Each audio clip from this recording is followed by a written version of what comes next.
Baik teman-teman, kita akan lanjut ke versi 2 ya untuk melanjut saham-saham yang teman-teman kita request. Jadi di sini ada 9 saham yang akan kita lanjutkan di bagian part kedua. Nah, kita akan langsung saja. Di sini kita akan coba analisakan saham BRMS. Kita lihat dulu. Di sini kalau teman-teman perhatikan BRMS sebenarnya kita sudah pernah analisakan dan referensikan saham ini dari beberapa waktu lalu, dan di sini dia sudah mulai landing ya, dia sudah mulai landing ke atas dengan posisi yang sekarang sebenarnya untuk entry tidak tepat teman-teman, karena secara area dia kurang bagus untuk teman-teman entry gitu. Nah, kalau kita coba tarik Fibo ya, teman-teman coba tarik Fibo. Di sini ada area yang menarik, teman-teman. Di sini ada suatu orderan yang bisa teman-teman manfaatkan untuk entry gitu. Jadi di sini ada sebuah jejak yang bisa teman-teman jadikan panduan untuk teman-teman entry di saham BRMS ini. Nah, secara structure dia ada suatu hal yang menarik untuk teman-teman perhatikan. Jadi, kalau seandainya dia masuk ke area demand yang telah kita tandakan di level harga 236 sampai 228, teman-teman bisa entry di saham BRMS ini. Untuk stop lossnya sendiri cukup di bawah 228. Oke, itu untuk BRMS. Selanjutnya kita lihat saham Elsa. Untuk Elsa juga case-nya sama seperti Pegas ya. Di sini dia laporan keuangannya juga belum rilis tadi pagi saya perhatikan, dan di sini teman-teman perhatikan ada hal yang menarik. Di sini dia tidak membuat new low baru, dia selalu konsolidasi, tandanya ada kemungkinan besar suatu akumulasi terjadi di area ini. Nah, kita mempunyai forecasting ketika dia merilis laporan keuangannya, kemungkinan besar harganya akan up, teman-teman. Kemungkinan besar harganya akan up, dan area yang kemungkinan dia akan tuju, area terdekat ada di 360. Kalau seandainya dia benar-benar mampu break area 360, dia akan melaju area-area berikutnya. Kita lihat di sini. Nah, ada di area 424, itu adalah area yang kemungkinan besar Elsa ini akan tuju gitu. Jadi untuk Elsa sebenarnya saya sudah tandain untuk area-area entry-nya. Jadi kita bagi dua area. Area pertama itu ada di 314 sampai di 320 untuk Elsa ini, sebenarnya untuk kita pertimbangkan entry. Tadi kita tandakan seperti ini. Nah, jadi untuk Elsa sebenarnya area pertama itu ada di 314 sampai di 320. Area kedua ada di 300 sampai 296. Sebentar saya adjust dulu biar pas dia. Nah, ada di 296. Jadi, kalau seandainya teman-teman ingin coba koleksi saham Elsa ini sambil menunggu laporan keuangannya keluar, teman-teman bisa perhatikan area yang telah kita tandakan ini. Overall, Elsa ini kalau seandainya teman-teman ingin coba pegang untuk swing masih menarik gitu, oke? Selanjutnya ada saham Bumi. Ini saham yang telah bangkit dari harga 50, dan di sini kalau teman-teman perhatikan para partisipasinya sangat banyak, teman-teman. Para partisipasinya sangat banyak, yang dimana para trader dan juga bahkan para spekulasi berkumpul di dalam satu saham Bumi ini.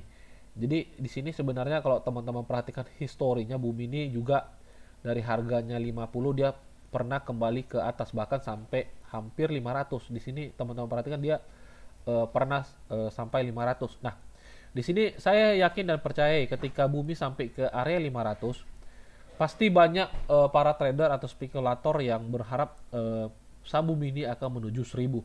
Dan di waktu yang sekarang saya juga banyak mendengar isu-isu yang mengatakan saham Bumi ini akan dikerek ke harga 1000 gitu. Namun saya pribadi melihatnya sangat kecil kemungkinan, teman-teman. Saya pribadi melihatnya kecil kemungkinan. Nah, di sini kalau teman-teman mempelajari namanya Dow Theory, Dow Theory itu mengatakan ada 3 bagian dalam suatu tren. Salah satunya adalah fase akumulasi, fase partisipasi, yang dimana biasanya partisipasi ini trennya jauh lebih panjang. Nah, ketika partisipasi ini selesai, dia akan masuk ke eksis. Yang dimana eksis ini besar kemungkinan para spekulator mulai masuk, dan besar tendensinya terjadinya suatu distribusi.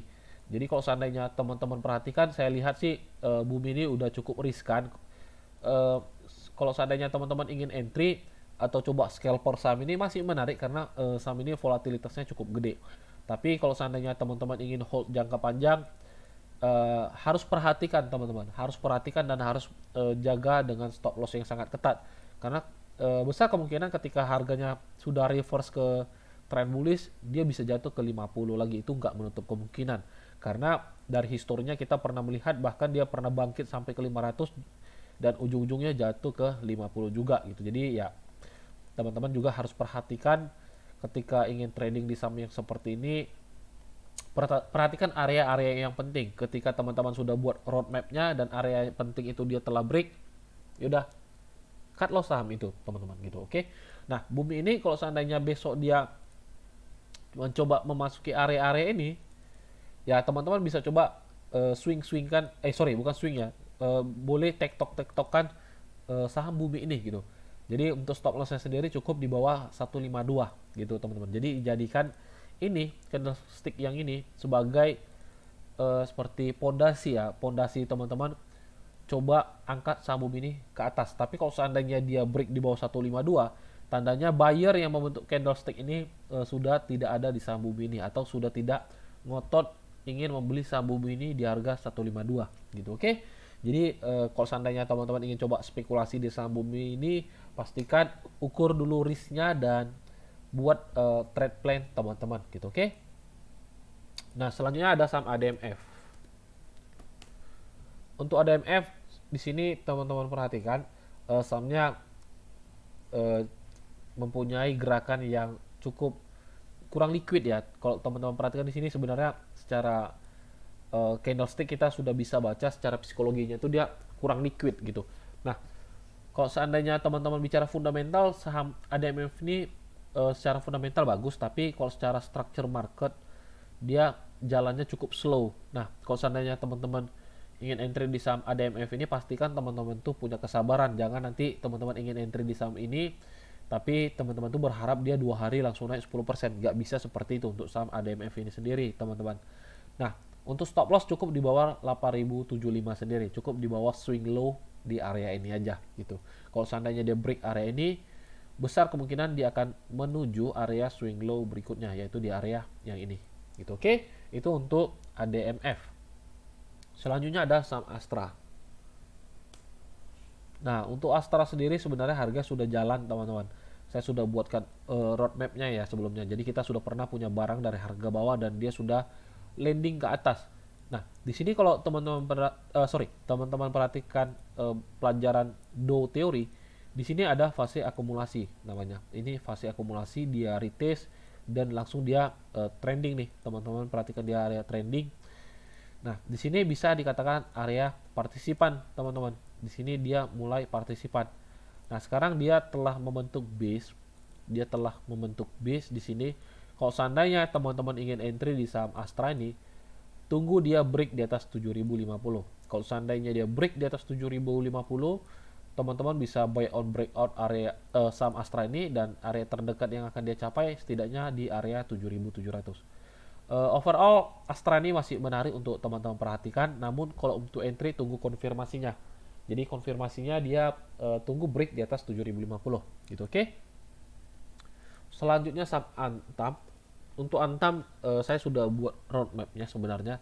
Jadi kalau untuk Antam, kalau seandainya teman-teman ingin entry, tunggu secondary trendnya terbentuk. Jadi kita punya forecasting secondary trendnya itu akan kebentuk di area demand zone-nya ini. Jadi dia tercluster dengan juga area demand. Kalau seandainya teman-teman ingin entry, pastikan masuk di crown areanya di 1815 sampai 1835 ini gitu. Jadi kita masih menunggu saham ini masuk ke area ini baru teman-teman entry. Untuk stop loss cukup di bawah 1735. Oke, itu untuk Antam. Selanjutnya saham Bukalapak. Kita lihat dulu saham Bukalapak.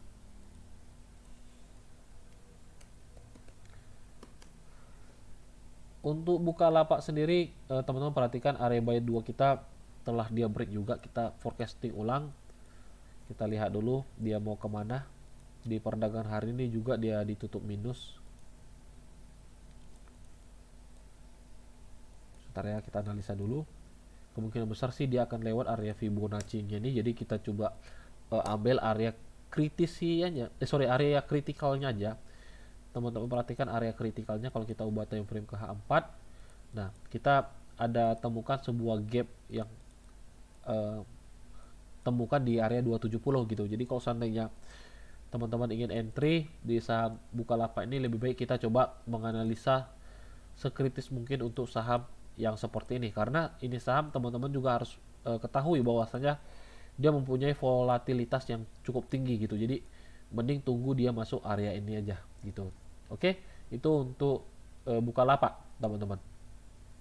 Selanjutnya ada saham JPFA. Untuk Japfa sendiri, teman-teman perhatikan area entry sebenarnya dia sudah nge-spike ke bawah. Nah, kalau seandainya dia besok beberapa waktu dia nge-spike ke bawah lagi, masih bisa untuk teman-teman pertimbangkan entry, karena overall saham JPFA ini masih menarik teman-teman pertimbangkan. Selagi harga berada di atas 14.90, teman-teman masih bisa swing saham JPFA ini. Area target 1.700 gitu, oke? Itu untuk JPFA. Saham terakhir yang kita bahas di video kali ini ada saham Tekim. Untuk Tekim, teman-teman perhatikan di sini dia kita lihat dulu, saya hapus dulu gambarnya. Nah, teman-teman perhatikan di sini dia sudah ada potensi reverse ya. Teman-teman perhatikan di sini dia telah break area resisten sebelumnya. Dia telah break dan dia telah mengeluarkan laporan keuangannya, dan itu cukup bagus untuk teman-teman perhatikan. Jadi sebenarnya untuk Tekim ini kalau kita lihat secara harga valuasi dia masih tergolong murah kalau teman-teman perhatikan secara valuasi. Nah, kita lihat untuk pertimbangan area entry. Sebenarnya untuk base entry dia ada di area ini, teman-teman. Sebenarnya untuk area base entry dia ada di area ini. Jadi kalau seandainya teman-teman ingin entry, ya tunggu dulu aja dia retrace ke area ini. Teman-teman perhatikan di sini ada banyak suatu rejection, tandanya ada standby buyer yang mengumpuli barang-barangnya di area ini. Namun kemungkinan besar sih kecil dia akan sampai area ini, karena harga sudah break bahkan area resisten dan dia akan jalan nih. Kita lihat stop lossnya berapa persen ya kalau dia sampai ke bawah. Hanya 5% aja sih sebenarnya. Jadi kalau seandainya teman-teman ingin coba entry di saham Tekim ini sih masih worth it ya kalau ingin teman-teman ajak swing saham TKM ini. Jadi selagi dia berada di atas area ini, di atas 6.400, teman-teman bisa coba ajak swing saham TKIM ini. Untuk TP setidaknya target terdekat teman-teman bisa letak di harga 8.000. Sebentar kita lihat dulu. Nah, teman-teman bisa letak di harga 8.000 untuk Tekim ini. Overall Tekim ini masih menarik untuk teman-teman ajak swing. Dan seperti historinya biasanya Tekim ini jalannya itu di semester 2, mungkin di bulan 9, 10 atau 11 gitu. Jadi kita lihat aja apakah saham ini akan jalan dalam waktu dekat. Oke, mungkin ini aja videonya teman-teman. Jadi semoga saham-saham yang kita bahas di video kali ini semoga bermanfaat untuk teman-teman semua. Sampai jumpa di video-video selanjutnya. Salam entrepreneur.